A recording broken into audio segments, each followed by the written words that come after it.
Hi, we're Beach House, and you're watching Fuse on Demand. Get it when you want it. From Austin, Texas. I picked up a guitar when I was about 12 years old, started listening to some blues music, and decided I want to be like those guys. Everyone in my family is really musical. When I was 5 years old, I went to a Michael Jackson Bad concert, and it tripped me out, and I was like, I want to do that. And I hadn't really looked back since, you know. Everything else, I've just been trying to do it because I needed to, knowing that I just wanted to rock out, you know, just play music. But yeah, you know, I grew up just listening to all kinds of stuff. My folks would play all kinds of records, you know, mostly soul tunes and stuff. So I was dancing around in the living room with my sisters as a kid, just soaking it all up, you know. That's where it comes from.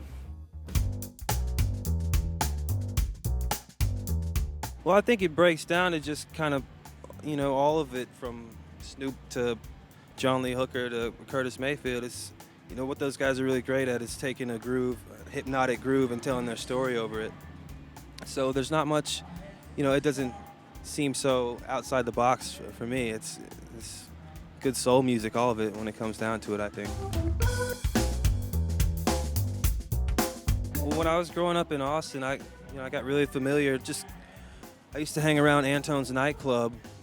It's down there on 5th Street, and Cliff Antone introduced me to a bunch of great blues guys. I was lucky to be 14, 15, and you know, they gave me a shot to get out and do some stuff.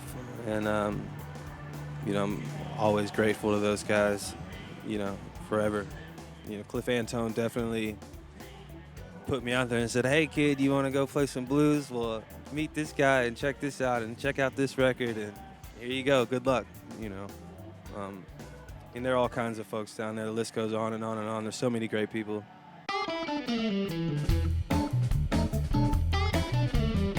Finding out I was playing the Clapton's Crossroads Festival was interesting. I was talking to Doyle Bramhall in a second, and he said, "Hey, I've been talking to Clapton about you. I'm kind of trying to get him hip to your stuff." He's like, "You might get a letter in the mail."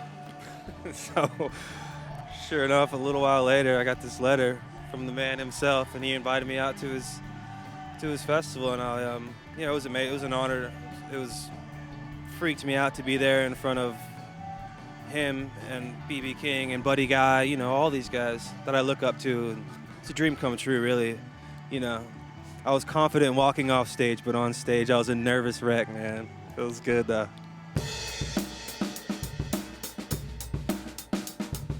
And I don't even have to be a part of anything. I would just like to see how Quincy Jones works in the studio. I like to soak up some of that magic. You might know a thing or two about making some records. Signed a thing with Warner, so I'm putting out my first major release.